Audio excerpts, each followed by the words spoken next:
ആകാശവാണി.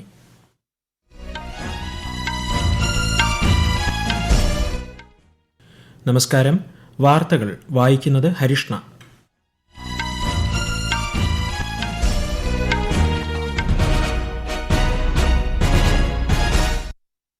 പ്രധാന വാർത്തകൾ.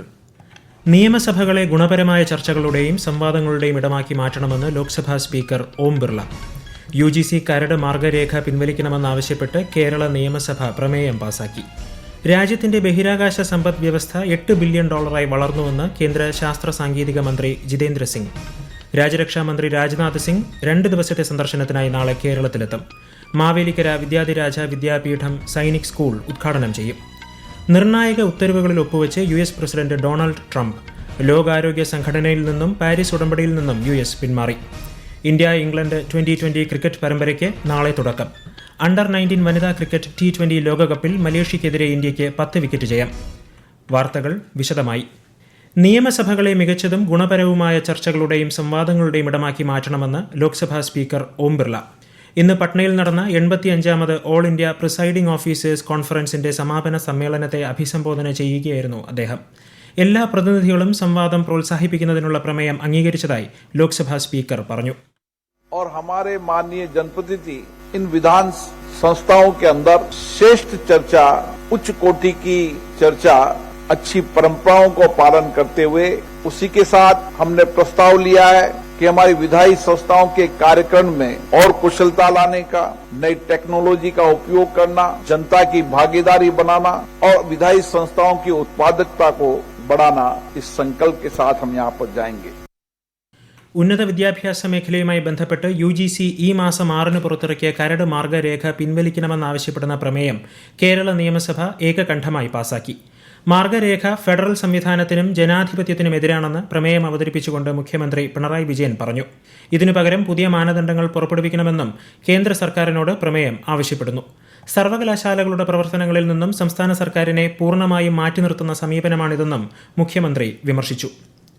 രാജ്യത്തിന്റെ ബഹിരാകാശ സമ്പദ് വ്യവസ്ഥ $8 ബില്യൺ വളർന്നതായും അടുത്ത ദശകത്തിൽ അത് $44 ബില്യൺ എത്തുമെന്നും കേന്ദ്ര ശാസ്ത്ര സാങ്കേതിക മന്ത്രി ജിതേന്ദ്ര സിംഗ്. ഗഗൻയാൻ ദൌത്യം, 2027 ചന്ദ്രയാൻ 4 ദൌത്യം, 2028 ശുക്രയാൻ ദൌത്യം, 2030 ഇന്ത്യൻ ബഹിരാകാശ നിലയം തുടങ്ങിയ പദ്ധതികൾ രാജ്യത്തിന്റെ ബഹിരാകാശ മേഖലയുടെ കരുത്തിനെ വെളിവാക്കുന്നുവെന്നും അദ്ദേഹം പറഞ്ഞു. സ്പേഡെക്സ് പോലുള്ള ദൌത്യങ്ങൾ സാങ്കേതിക പുരോഗതിയിലെ ഒരു കുതിച്ചുചാട്ടമാണെന്നും കേന്ദ്രമന്ത്രി അഭിപ്രായപ്പെട്ടു. രാജ്യരക്ഷാമന്ത്രി രാജ്നാഥ് സിംഗ് 2 ദിവസത്തെ സന്ദർശനത്തിനായി നാളെ കേരളത്തിലെത്തും. ആലപ്പുഴ, പത്തനംതിട്ട ജില്ലകളിലെ 2 ഔദ്യോഗിക പരിപാടികളിൽ അദ്ദേഹം പങ്കെടുക്കും. മാവേലിക്കര വിദ്യാധിരാജ വിദ്യാപീഠം സൈനിക് സ്കൂളിന്റെ ഉദ്ഘാടനം രാജ്യരക്ഷാമന്ത്രി നാളെ ഉച്ചയ്ക്ക് ശേഷം നിർവഹിക്കും. തുടർന്ന് ആറന്മുളയിൽ കവയിത്രി സുഗതകുമാരിയുടെ നവതി ആഘോഷങ്ങളുടെ സമാപന സമ്മേളനവും അദ്ദേഹം ഉദ്ഘാടനം ചെയ്യും. US പ്രസിഡന്റായി ചുമതലയേറ്റതിനു പിന്നാലെ നിർണായക ഉത്തരവുകളിൽ ഒപ്പുവെച്ച് ഡൊണാൾഡ് ട്രംപ്. ലോകാരോഗ്യ സംഘടനയിൽ നിന്നും പാരീസ് ഉടമ്പടിയിൽ നിന്നും US പിന്മാറി. കോവിഡ് പൊട്ടിപ്പുറപ്പെട്ട സമയത്ത് ലോകാരോഗ്യ സംഘടന ചൈനയോട് പക്ഷപാതപരമായി പെരുമാറിയതായി ട്രംപ് ആരോപിച്ചു. US നിരോധനം ഏർപ്പെടുത്തിയ ടിക്ടോക്കിന് നിയമപരമായി പ്രവർത്തിക്കാൻ 75 ദിവസത്തെ സാവകാശം അനുവദിച്ചു. മുൻ പ്രസിഡന്റ് ജോ ബൈഡന്റെ 78 നയങ്ങൾ റദ്ദാക്കിയാണ് പുതിയ ഉത്തരവുകൾ. ലോകാരോഗ്യ സംഘടനയിൽ നിന്ന് പിന്മാറാനുള്ള ട്രംപ് ഭരണകൂടത്തിന്റെ തീരുമാനത്തിൽ ലോകാരോഗ്യ സംഘടനാ തലവൻ ടെഡ്രോസ് അദാനോം ഗിബ്രിയേസിസ് ആശങ്ക അറിയിച്ചു. ആഗോളതലത്തിൽ ദശലക്ഷക്കണക്കിന് ആളുകൾക്ക് പ്രയോജനം ചെയ്യുന്ന സംഘടനയിൽ നിന്ന് പിന്മാറാനുള്ള സ്ഥാപക അംഗം കൂടിയായ അമേരിക്കയുടെ തീരുമാനത്തിൽ ചർച്ചയ്ക്ക് തയ്യാറാകണമെന്ന് അദ്ദേഹം ആവശ്യപ്പെട്ടു.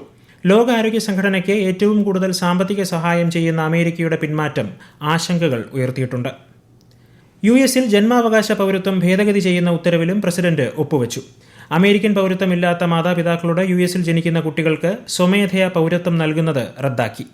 US ജനിക്കുന്ന കുട്ടിക്ക് പൗരത്വം ലഭിക്കണമെങ്കിൽ കുറഞ്ഞത് ഒരു രക്ഷിതാവെങ്കിലും US പൗരനോ നിയമപരമായ സ്ഥിര താമസക്കാരനോ അല്ലെങ്കിൽ US മിലിറ്ററി അംഗമോ ആയിരിക്കണമെന്ന് ഉത്തരവിൽ പറയുന്നു. രാഷ്ട്രപതി ഭവനിലെ അമൃത് ഉദ്യാനം ഫെബ്രുവരി 2 മുതൽ മാർച്ച് 30 വരെ പൊതുജനങ്ങൾക്കായി തുറന്നുകൊടുക്കും. തിങ്കളാഴ്ച ഒഴികെ ദിവസങ്ങളിൽ രാവിലെ 10 മുതൽ വൈകിട്ട് 6 വരെയാണ് സന്ദർശന സമയം. പ്രവേശനം സൗജന്യമാണ്. മാർച്ച് 6 മുതൽ ദക്ഷിണേന്ത്യയുടെ സമ്പന്നമായ സാംസ്കാരിക പൈതൃകവും തനതായ പാരമ്പര്യവും പ്രദർശിപ്പിക്കുന്ന 4 ദിവസത്തെ ഉത്സവ പരിപാടികളും രാഷ്ട്രപതി ഭവനിൽ സംഘടിപ്പിക്കും. ഈ വാർത്തകൾ ആകാശവാണിയിൽ നിന്ന്.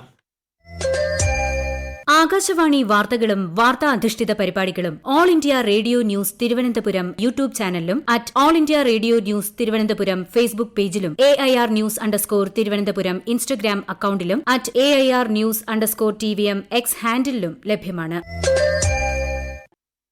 ഇന്ത്യ ഇംഗ്ലണ്ട് 2020 ക്രിക്കറ്റ് പരമ്പരയ്ക്ക് നാളെ തുടക്കം. 5 മത്സരങ്ങളുള്ള പരമ്പര നാളെ കൊൽക്കത്തയിലെ ഈഡൻ ഗാർഡൻസിൽ ആരംഭിക്കും. ക്വാലലംപൂരിൽ നടന്ന ICC അണ്ടർ-19 വനിതാ ക്രിക്കറ്റ് T20 ലോകകപ്പ് മത്സരത്തിൽ ആതിഥേയരായ മലേഷ്യയെ ഇന്ത്യ 10 വിക്കറ്റിന് പരാജയപ്പെടുത്തി. ടോസ് നഷ്ടപ്പെട്ട് ബാറ്റിംഗിനിറങ്ങിയ മലേഷ്യ ഉയർത്തിയ 32 റൺസ് വിജയലക്ഷ്യം 2.5 ഓവറിൽ ഇന്ത്യ മറികടന്നു. വ്യാഴാഴ്ച നടക്കുന്ന ഇന്ത്യയുടെ അടുത്ത മത്സരത്തിൽ ശ്രീലങ്കയാണ് എതിരാളി. ISLൽ ഇന്ന് ചെന്നൈയിൻ FC മോഹൻ ബഗാൻ പോരാട്ടം. ചെന്നൈ ജവഹർലാൽ നെഹ്റു സ്റ്റേഡിയത്തിലാണ് മത്സരം. പോയിന്റ് പട്ടികയിൽ മോഹൻ ബഗാൻ 1ാമതും ചെന്നൈയിൻ FC 10ാമതുമാണ്. ഇന്ത്യയെ ആഗോള ഭക്ഷ്യോൽപാദന കേന്ദ്രമാക്കി മാറ്റുകയാണ് സർക്കാരിന്റെ ലക്ഷ്യമെന്ന് കേന്ദ്ര ഭക്ഷ്യ സംസ്കരണ മന്ത്രി ചിരാഗ് പാസ്വാൻ. സ്വിറ്റ്സർലൻഡിലെ ദാവോസിൽ നടക്കുന്ന ലോക സാമ്പത്തിക ഫോറത്തിന്റെ വാർഷിക സമ്മേളനത്തിൽ ഇന്ത്യൻ പവലിയന്റെ ഉദ്ഘാടനം കേന്ദ്ര സഹമന്ത്രി ജയന്ത് ചൌധരിക്കൊപ്പം നിർവഹിക്കുകയായിരുന്നു അദ്ദേഹം. രാജ്യത്തെ ഭക്ഷ്യോൽപാദന മേഖലയിലെ വിദേശ നിക്ഷേപം വർദ്ധിച്ചു വരുന്നതായി ശ്രീ ചിരാഗ് പാസ്വാൻ പറഞ്ഞു. ഇന്ത്യയും ഇന്ത്യക്കാരും ഇന്ത്യയുടെ ശബ്ദവും ഒറ്റക്കെട്ടായാണ് ദാവോസിൽ പ്രതിനിധീകരിക്കപ്പെടുന്നത് എന്നും അദ്ദേഹം പറഞ്ഞു. Respecting the federal structure, we have been able to manage providing international investors that ease of business, and I think that is one of the reasons why we see a major investment coming into this sector. I think this is one platform where globally the countries come and they represent, but I think India as a unit, we all are representing India and Indians very strongly here. We are voicing ourselves, our issues, our concerns, our thought process, our vision. So yes, India has been represented beautifully. 5 ദിവസത്തെ സമ്മേളനത്തിൽ 130-ലധികം രാജ്യങ്ങളിൽ നിന്നായി 3000-ഓളം പ്രതിനിധികളാണ് പങ്കെടുക്കുന്നത്. സുരക്ഷാ ബോധം പൊതുശീലമാക്കി മാറ്റണമെന്ന് മുഖ്യമന്ത്രി പിണറായി വിജയൻ. കേരളത്തിലെ സങ്കീർണമായ ഭൂപ്രകൃതിയും കാലാവസ്ഥാ വ്യതിയാനവും പ്രകൃതി ദുരന്തങ്ങളുടെ സാധ്യത വർദ്ധിപ്പിക്കുന്നതായും മുഖ്യമന്ത്രി പറഞ്ഞു.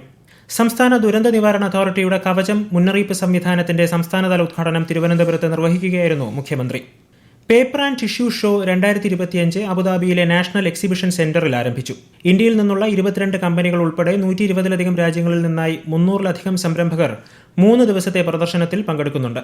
പേപ്പർ ഉൽപാദനത്തിന്റെ എല്ലാ ഘട്ടത്തിലും പരിസ്ഥിതി സംരക്ഷണം ഉറപ്പാക്കുമെന്നും നിർമ്മാണത്തിനായി വിനിയോഗിക്കുന്ന ഓരോ മരത്തിനും പകരമായി 1-ലധികം മരങ്ങൾ നടുമെന്നും കമ്പനികൾ വ്യക്തമാക്കി.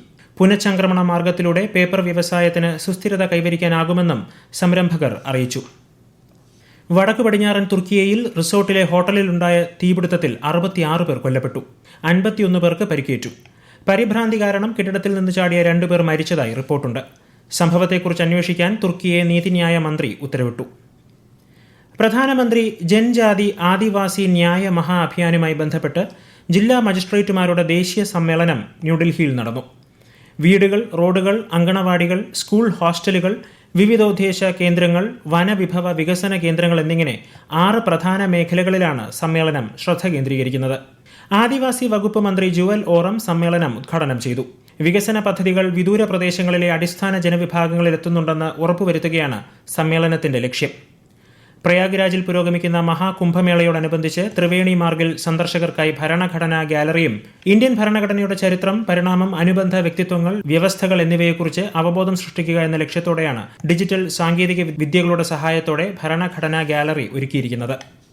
ജമ്മു കശ്മീരിൽ രജൌരി ജില്ലയിലെ ബദാൽ ഗ്രാമത്തിൽ ദുരൂഹ സാഹചര്യത്തിൽ 17 പേർ മരണപ്പെട്ടതിന്റെ പശ്ചാത്തലത്തിൽ മുഖ്യമന്ത്രി ഒമർ അബ്ദുള്ള ഇന്ന് ഗ്രാമം സന്ദർശിച്ചു.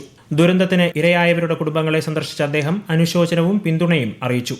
ദുരൂഹ മരണങ്ങളെക്കുറിച്ച് അന്വേഷിക്കാൻ പ്രത്യേക അന്വേഷണ സംഘത്തെ സർക്കാർ നേരത്തെ രൂപീകരിച്ചിരുന്നു. പ്രധാന വാർത്തകൾ വീണ്ടും. നിയമസഭകളെ ഗുണപരമായ ചർച്ചകളുടെയും സംവാദങ്ങളുടെയും ഇടമാക്കി മാറ്റണമെന്ന് ലോക്സഭാ സ്പീക്കർ ഓം ബിർല.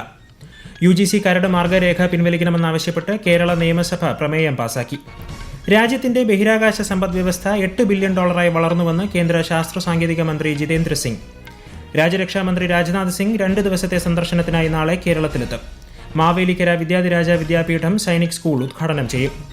നിർണായക ഉത്തരവുകളിൽ ഒപ്പുവെച്ച് US പ്രസിഡന്റ് ഡൊണാൾഡ് ട്രംപ്. ലോകാരോഗ്യ സംഘടനയിൽ നിന്നും പാരീസ് ഉടമ്പടിയിൽ നിന്നും US പിന്മാറി. ഇന്ത്യ ഇംഗ്ലണ്ട് 2020 ക്രിക്കറ്റ് പരമ്പരയ്ക്ക് നാളെ തുടക്കം. അണ്ടർ-19 വനിതാ ക്രിക്കറ്റ് T20 ലോകകപ്പിൽ മലേഷ്യക്കെതിരെ ഇന്ത്യയ്ക്ക് 10 വിക്കറ്റ് ജയം. വാർത്തകൾ കഴിഞ്ഞു. അടുത്ത വാർത്താ പ്രക്ഷേപണം 8:35.